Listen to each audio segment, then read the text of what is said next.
Rex Mallory knew the night had gone wrong the moment he woke up, still wearing one shoe, one sock, and someone else's jacket. He wasn't even sure how he'd ended up at the Pump and Run Galactic Stop, a gas station so sketchy the vending machines carried their own weapons. The neon lights flickered like they were scared to stay on, and the countertop robot cashier wouldn't even look him in the eye. He staggered inside, head pounding, mouth dry enough to pass for a small desert ecosystem, and all he wanted was something greasy, salty, and nuclear enough to burn the hangover out of existence. The vending machine offered. Spicy noodles may cause emotional damage. So he took that as a sign from the universe and bought them. He slurped the first mouthful and instantly regretted being alive. His sinuses exploded like mini supernovas, his eyes watered so hard he nearly slipped on his own tears, and his throat convinced him it was on fire. He stumbled backward, coughing, retching, and threatening every deity he'd ever heard of. As he leaned against the crate to recover, he heard banging from behind it, rhythmic, desperate, and definitely alive. Rex groaned. He did not have the constitution for horror movie nonsense right now. Please, he muttered to the crate. Be a raccoon alien. Or a hallucination. I'll even take a hallucinating raccoon alien. The crate rattled harder. Then with a sharp metallic snap, the lid burst open, and out tumbled a girl. Well, not quite a girl. Humanoid enough to be familiar, alien enough to be unsettling, and dramatic enough to make him immediately consider turning around and leaving the galaxy forever. She stood, dusting herself off with a royal flair, her hair glowing in shifting neon colors like mood lighting with an ego. Her eyes locked onto him with the intensity of someone who'd already assigned him 3 emotional responsibilities and a tax bill. You, she declared. You have trustworthy shoulders. Rex blinked slowly. Lady, I don't even trust my liver. She ignored him and grabbed his wrist in both hands with alarming enthusiasm. I seek asylum, snacks, and someone with a stable sense of judgment. You knocked over the wrong crate, Rex said, pulling back. I am none of those things. But she was already strapping something onto his wrist, a glowing bracelet that hissed, clicked, tightened, and then began humming like a small, judgmental power plant. Rex stared at it in horror. What is this? The station AI blared over the speaker with all the enthusiasm of a bored funeral announcer. Legal guardianship activated. Congratulations. Your suffering begins now. Rex's hangover evaporated. What? No. Nope. Undo it. Remove it. Burn it. You cannot burn a legal bond, she said with a bright, annoyingly victorious smile. Believe me, I've tried. He looked around wildly, as though the gas station offered a return princess counter. Why me? She leaned in. Because you smell like noodles and bad decisions. My people consider that a sign of destiny. That is not destiny, he snapped. That's a cry for help. Before she could respond, the station's alarms wailed. On the dusty window screens, 3 fleets appeared, surrounding the station, one bearing the royal crest of an angry-looking sun, one painted in the violent colors of a jealous warlord, and one covered in slime decals that dripped ominously. The princess pointed dramatically at each. That, she said, is my father's royal guard. They want to drag me home. That's my former almost fiancé. He wants to punch your soul out because I ran. And that, she pointed to the slime-covered fleet, is a cult that worships my pet slime and wants to steal him for enlightenment rituals. Rex stared at her in the most exhausted silence known to mankind. Lady, I literally met you 12 seconds ago. Fatherhood strikes fast and without mercy, she whispered. Don't call it fatherhood, he hissed. But it was too late. Soldiers began landing outside the station, shouting commands, flashing weapons, and arguing loudly about who had the rightful claim to the neon-haired chaos gremlin now clinging to Rex's arm like a very dangerous koala. Rex threw his hands up. She's yours! Take her back! I am returning this in the condition I found it! He pushed her forward toward the nearest set of royal guards. She took a deep breath, puffed up her chest, pointed at Rex, and screamed with a dramatic force that could have won awards on any soap opera stage. "You're not my real dad!" The sound hit like a shockwave. Every window in the gas station exploded outward. Ships tilted sideways. Soldiers flew backward in comedic arcs. The vending machine holding his noodles shattered dramatically, sending spicy broth raining from the ceiling like angry confetti. Rex staggered, ears ringing so hard he tasted electricity. "What the hell was that?" "Oh," she said brightly. "My species' sonic shock cry. Very effective for tantrums." "That wasn't a tantrum. That was a weapon of mass destruction." More troops poured in, coughing, stumbling, and backing away from the glowing-haired disaster. Zalara grabbed his hand again. "We must flee! I don't even like kids!" he yelled as she dragged him toward his ship. "I'm not a kid!" she shouted back. "I'm 19 in human years and have filed 4 lawsuits.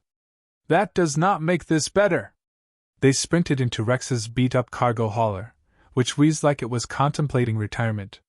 She leaped into the co-pilot's seat, her pet slime oozing in behind her. Rex punched the ignition.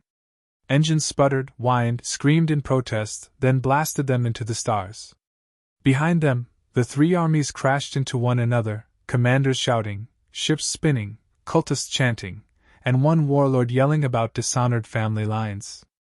Rex clutched the controls, panting. "Okay," he said, voice trembling. "That's it. First planet we see, we're returning you." She smiled sweetly, holding up a bag of snacks she'd stolen on the way out. "We'll talk about that," she said. Rex groaned long enough to echo through the ship.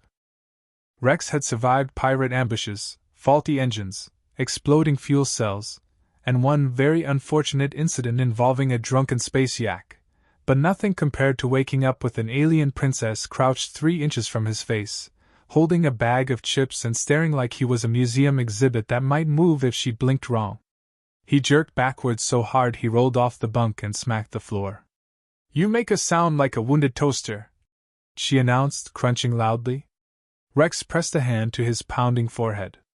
"Why are you in my room?" "It is time for morning bonding," she said, absolutely serious. "As my legal guardian," he groaned into the floor, "you are required to provide emotional stability, food distribution, and conflict intervention when I have arguments with inanimate objects." "You argue with inanimate objects?" She nodded. "They usually lose." Rex climbed to his feet, rubbing sleep out of his eyes. "Look, Zalara, princess, whatever, this is temporary. First spaceport, we find your people, I hand you over, and I go back to being a happily irresponsible man." She popped another chip. "My father's people want to chain me to diplomacy lessons. My fiancé wants to chain me to himself. And the slime cult wants to chain my pet to a glowing altar. I'm not going back." Rex pointed toward the door. "I didn't ask for this." She held up her wrist bracelet. It glowed brighter than a smug sun. "But destiny chose you." Rex nearly screamed. The ship jolted as they dropped out of hyperspace above Bargain Moon Z12, a floating marketplace where morals went to die and smells went to multiply. Perfect place to hide. Rex changed into something less wrinkled, grabbed some credits, and ordered Zalara to stay close, stay quiet, and avoid dramatic outbursts. She nodded solemnly. She broke all 3 rules before they even passed the landing ramp. The moment her boots hit the moon's metallic ground, she gasped dramatically, sprinted to a stall covered in neon toys, and picked up something long, sparkly, and vibrating. "Is this a weapon for morale enhancement?" she asked loudly. Every creature in a 10-meter radius turned. Rex slapped it out of her hands so fast it bounced down the aisle. "No. Not a weapon. Never touch anything sparkly that buzzes. But it has adjustable intensity. Stop talking." He dragged her through the crowd as vendors shouted deals, thieves shouted insults, and questionable food stands tempted him with sizzling grease. Rex considered buying fried tentacle sticks, but the princess distracted him by petting a feral trash creature that immediately tried to bite her. He spun around just in time to see a group of armored soldiers marching through the marketplace, shouting her name. Royal Guards. Zalara inhaled sharply. No, Rex whispered. Don't do it. She inhaled deeper. Don't you dare. You're not my real dad. Her scream blasted a row of fruit stands into colorful shrapnel. Exotic produce exploded like fireworks. A watermelon-like orb slammed into a guard's helmet, knocking him flat. Bystanders scattered faster than panicked chickens. Rex grabbed her arm and sprinted. They ducked behind a noodle stall, dodged a screaming vendor, and dashed into a crowded alley. She clung to his jacket. That was exhilarating! That was a felony! But the guards kept coming, and they weren't alone. Over the comms, the warlord fiancé's fleet pinged the moon, searching for her. Rex felt the panic rising up his throat like bad soup. Their second hideout attempt landed them at a bureaucratic nightmare, the galactic DMV of lost souls. Rex hated himself for walking inside, but it was the only place with legal terminals strong enough to reverse the guardianship bond. Inside, time had clearly died decades ago. The workers were elderly aliens with droopy tentacles and dead eyes. One slowly reached for a form. Very slowly. Painfully slowly. Rex genuinely wasn't sure the creature wasn't fossilizing mid-motion. I need to revoke this guardianship, Rex said through clenched teeth. Take a number, the worker whispered. He took one. It read 9742. The screen displayed, now serving. 2. Zalara pressed buttons on a kiosk, causing it to spark and spin. Rex smacked her hand away. Stop touching things! Why do they exist if not to be touched? Because bureaucrats hate joy. Just as Rex began grinding his teeth deep enough to cut diamonds, alarms blared. The fiancé's war fleet had locked onto their location. The building shook. Dust fell. DMV employees didn't even blink. Zalara panicked, took a huge breath, and Rex shouted too late. No! Her sonic cry shattered every window, overturned desks, knocked applicants flat, and caused one ancient clerk to fall asleep standing up. The entire DMV collapsed inward. Rex grabbed her, covered her with his jacket, and dragged her out before the ceiling gave way. You destroyed a whole government building. They made me wait. That's their entire identity. But the trouble wasn't over. The slime cult had surrounded their ship, chanting in creepy harmony while holding glowing buckets. Zalara clutched her pet slime tightly. They want my baby! She wailed. That thing tried to eat my shoe yesterday. That's how he shows affection. The slime gurgled, then melted a motorcycle beside them. Rex jumped back.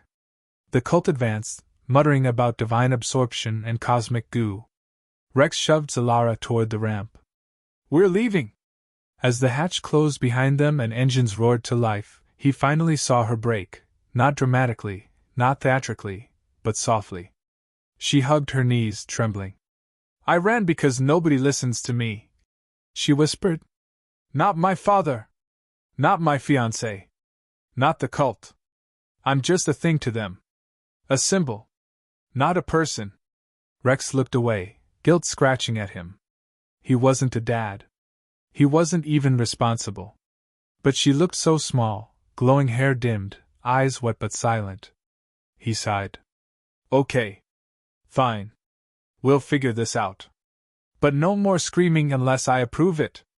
She sniffed. What's the approval process? First requirement, don't destroy civic infrastructure. Her smile crept back. I'll try. Try hard. They sat in uneasy silence as the ship drifted into space, and on the radar, 3 fleets flickered closer, pinning them in from every direction. Rex swallowed hard. We're running out of planets. Zalara opened a bag of chips. Then we should pick a really fun one next. Rex never expected to become a father figure, temporary or otherwise. He especially never expected to become one to a neon-haired alien princess with a sonic scream capable of demolishing small buildings and a pet slime that kept trying to digest the ship's furniture. Yet somehow, as their battered cargo hauler drifted into another patch of quiet space, he found himself lecturing her like an exhausted parent trying very hard not to cry. No screaming unless it's absolutely necessary, he said, pacing across the cockpit. No posting our coordinates online. No buying weapons disguised as toys. No letting your slime eat electrical panels. No. She raised a hand. I understand the rules of adulthood now. You've broken all of them today. She looked thoughtful. Then I understand them deeply. Rex rubbed his forehead so aggressively he might have erased a few wrinkles. She sat on the co-pilot seat, legs dangling, slime curled in her lap like a purring, mildly radioactive cat. She hummed a cheerful tune while taking apart one of Rex's engine parts. Stop touching that! I'm improving it, she said, instantly turning mysterious alien knobs he didn't even know existed. Humans build engines like they build dating profiles, functional, but lacking flair. I don't need flair, Rex snapped. I need reliability. Then you should not have bought this ship, she said matter-of-factly. Rex wanted to argue, but the ship groaned beneath them like a disgruntled old man, proving her correct. She reassembled the part, attached it to a glowing converter, and before Rex could yell no, she installed it directly into his engine housing. The whole ship vibrated, then purred. Rex froze. What did you do? I added a triphasic booster, a quantum capacitor loop, and a slime-friendly cooling system. Rex stared. Slime-friendly what? Her slime lifted a happy tendril and booped the engine. Rex backed away quickly. The engine purred again. Okay, he said slowly. That's actually nice. Terrifying. But nice. She beamed, proud as a kid showing a sticker. Over the next several hours, they worked together. Well, mostly she worked while Rex held tools and tried not to faint, upgrading the ship in ways that would have been illegal on half the planets they'd visited. He reluctantly admitted she had genius-level talent for engineering. She reluctantly admitted humans were surprisingly good at holding flashlights. When she accidentally welded her sleeve to a power conduit, Rex freed her. When the slime tried to drink antifreeze, Rex yanked it back. When Rex fell off a ladder, she caught him using gravity manipulation and told him she respected his commitment to dramatic falling techniques. Somewhere between the chaos, the yelling, and the minor explosions, they stopped feeling like kidnapper and kidnapped and started feeling like reluctant partners in stupidity. But the quiet ended when the radar lit up like a cursed holiday tree. 3 fleets. All surrounding them. All closing in. Rex's stomach dropped. They found us. Zalara peered at the radar. My fiancé brought extra ships. That means he's insecure. That is not our main problem. The cockpit shook as communications lit up with threats, chants, and legal demands from her royal guard.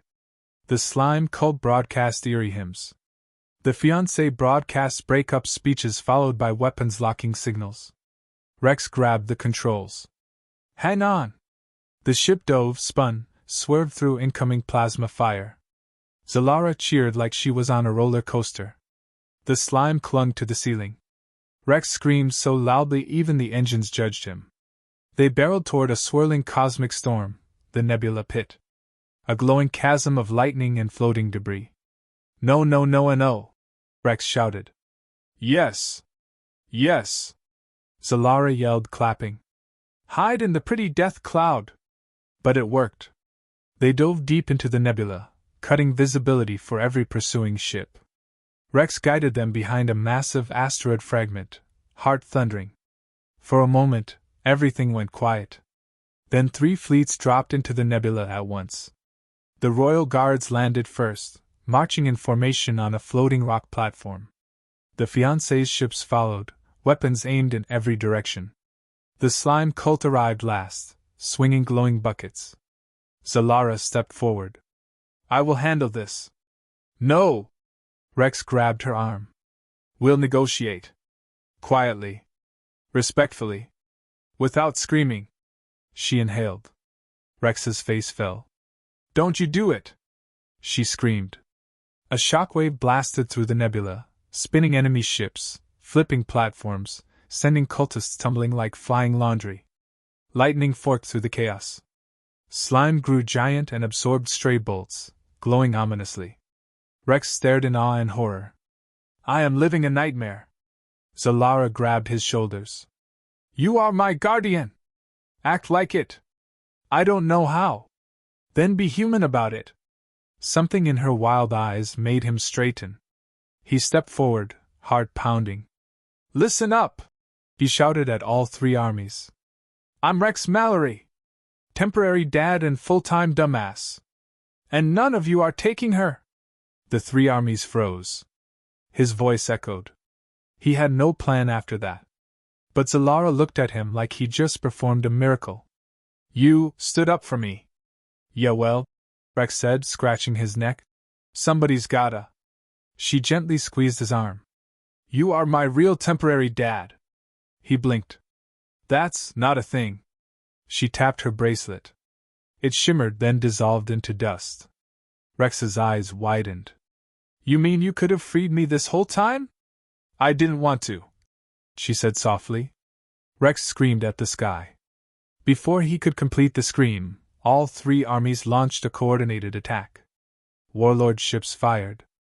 Royal guards charged. Cultists threw glowing slime offerings. Rex grabbed her hand. Okay, kid, we're gonna do something incredibly stupid. She grinned like chaos incarnate. The best kind of stupid. They sprinted for the ship as the nebula exploded around them. He had no idea how long he'd been running, only that every hallway in the stolen shuttle felt too small, too hot, too full of smoke, and absolutely dripping with the sound of distant explosions. Each one shook the walls like someone was kicking the hull. Behind him, the alien girl was skipping, actually skipping, while eating an enormous bag of neon blue chips she'd stolen from a vending machine during their latest escape attempt. Every crunch glowed. Every crunch crackled. Every crunch reminded him that he hadn't eaten in 12 hours and that he definitely didn't sign up for any of this. She didn't seem bothered by the alarms flashing in every color known to science. If anything, she seemed energized by it.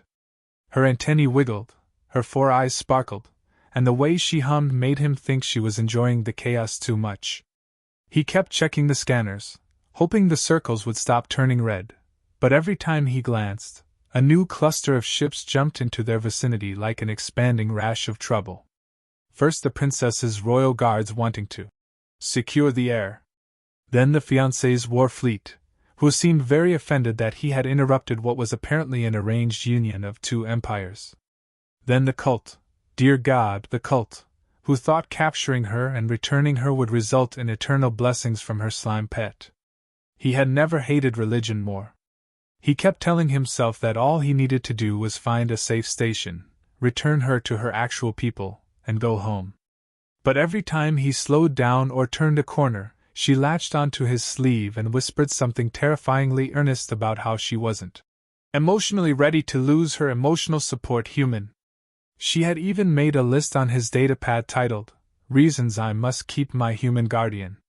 Reason number 1. He buys snacks. Reason number 2. He buys snacks while sighing but still buys them. Reason number 3. He let me use his jacket as a slime napkin one time. Reason number 23. He is soft but emotionally crunchy. He didn't know what that meant. He was afraid to ask. They reached the cockpit, where the pilot chair still smelled faintly of panicked sweat from the last escape jump. He strapped in, braced himself, and prayed the engines hadn't overheated. The girl plopped into the co-pilot seat and kicked her feet, as if they weren't being hunted by 3 fully armed galactic factions with enough firepower to atomize moons. She tapped the controls and projected a map of the galaxy, an absolute labyrinth of star routes, pirate lanes, unregistered wormholes, and what looked like one wrong turn that ended in a black hole someone had labeled. Don't. She pointed dramatically. We go there. He stared. That's a restricted diplomatic zone. I can't just fly into. You're my guardian, she chirped. You can do whatever you want. That is exactly, specifically opposite of how laws work, he muttered. A new alarm began screaming. He checked the radar. It was the fiancé's flagship, approaching fast. Big. Angry. Covered in spikes. The kind of ship that said, We take war seriously and have no hobbies. He could practically feel the targeting sensors heating up.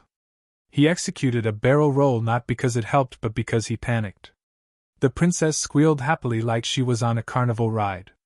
He tried to radio them, to explain the misunderstanding with the forced politeness of a man deeply aware that one slip of the tongue could get him vaporized. Hello, this is, well, me, and I am returning your princess if she will just let me go without screaming, so if you could please lower your weapons. The fiancé's fleet answered by firing 3 warning shots so large they practically had their own gravity. The girl stuck out her tongue at the incoming message feed. They're so dramatic. He wasn't even cute. His tentacles were weirdly symmetrical. That sounds perfectly normal. No. That's the problem, she huffed. Symmetry is a red flag where I'm from. He didn't have time to unpack that.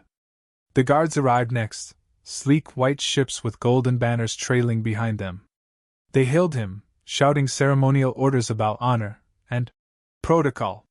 He tried to answer, but 3 channels opened at once, and suddenly he was drowning in half a dozen voices all shouting different versions of "Return the heir immediately or face sanctioned obliteration." He was about to give up, about to just let one of them dock and take her, when she gasped and pointed out the front viewport. A massive cult ship materialized, painted entirely with glowing images of her pet slime. The crew appeared to be chanting. The ship broadcast a message that was basically a giant hymn begging her for divine blessings. The girl grinned with the energy of a child about to do something terrible. Don't even think about it, he warned. She took a deep breath. No. No, no, no, and no. She inhaled deeper. He couldn't reach her in time. You're not my real Deowat! The sound hit with the force of a god having a temper tantrum. Every window rattled. Every bolt vibrated. The entire cockpit trembled like it was going to come apart. Outside, 3 ships exploded instantly, their shockwaves blooming in bright, colorful clouds. Another 6 spiraled out of control, drifting aimlessly. Someone on the fiancé's ship fired blindly and hit their own engine. A guard cruiser lost its entire nose. The cult ship panicked and performed a reverse warp jump, leaving behind a message that simply read, "We apologize, Divine One." He tried covering his ears, but it did nothing. His bones buzzed. His teeth felt loose. His soul felt like it had fallen out and rolled under the seat. When it finally stopped, he slumped forward, wheezing. "You can't do that every time someone disagrees with you." She shrugged and popped another glowing chip into her mouth. "I can. And I will. And also, you're not my real dad." He was losing his mind. He pulled them into a narrow debris field to catch a breath, at least what counted as breath when running for your life with a walking superweapon who thought snacks solved emotional trauma. The ship drifted through floating metal, sparks, and scattered bits of wreckage from all the unfortunate vessels that had been caught in the blast of her sonic yell. Her species called it a distress declaration. He called it ear death. She swung her legs, humming off-key. "Where are we going next? Somewhere with slushies? Ooh. Somewhere with spicy noodles? Or a pet store? I need more slimes. Emotional improvement reasons." "No," he said automatically, rubbing his temple. "Yes," she sang sweetly. "No. Yes." He sighed so deeply it felt like it shaved years off his life. He just needed one place, one safe, quiet, army-free corner of the galaxy, to drop her off. But as he checked the scanners again, the alarms began reactivating one by one. The fleets were regrouping. Closing in. They were trapped again. And all she did was smile, wipe neon chip dust on his sleeve, and say, "Good thing you're my guardian. You always get us out of trouble." He wasn't sure whether to scream, cry, or simply accept that his life was now a cosmic circus run by a teenage alien with the emotional restraint of a caffeinated squirrel. But he strapped in anyway. Because somehow, despite everything, he couldn't bring himself to abandon her. Even if she absolutely, definitely, unavoidably would scream again.